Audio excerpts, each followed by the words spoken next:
बातमी पावसाची। मराठवाड्यातील 8ही जिल्ह्यांमध्ये पावसाने जोरदार हजेरी लावली आहे। अनेक भागांमध्ये अतिवृष्टी झाली आहे, काही ठिकाणी जनजीवन विस्कळीत झालं, पिकांचे नुकसान झाले।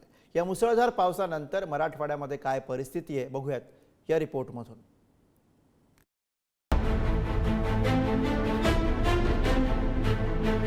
मराठवाड्यात सर्वदूर मुसळधार पावसाने हजेरी लावली आहे।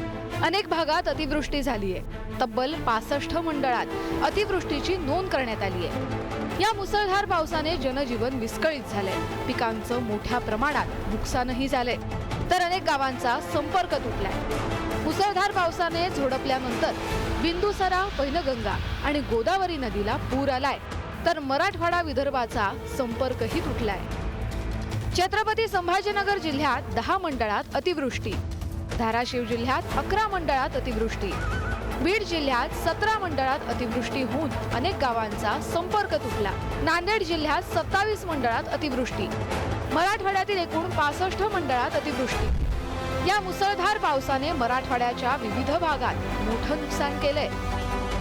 छत्रपती संभाजीनगरच्या गरज मंडळात सर्वाधिक 126.5 मिलीमीटर पाऊस, जालना जिल्ह्यात नदी नाल्यांना पूर, हिंगोली जिल्ह्यात शेतात पाणीच पाणी, शेतीचं मोठं नुकसान, परभणी जिल्ह्यात कापूस आणि सोयाबीनचं मोठं नुकसान, लातूर जिल्ह्यात नदीकाठच्या गावांना सतर्कतेचा इशारा।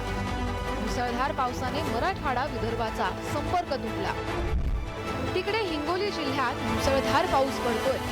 या पावसाने पैनगंगेसह इतर नदी आणि ओढ्यांना पूर आलाय।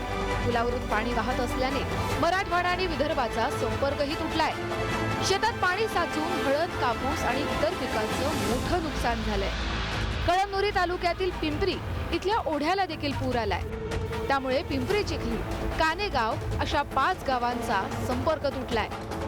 ठिकठिकाणी शेतात पाणी साचले, शेत पिकांचं मोठं नुकसान झालंय, त्यामुळे शेतकरी मात्र हवालदिल झालाय। सचिन जिरे, पुढारी न्यूज, छत्रपती संभाजीनगर।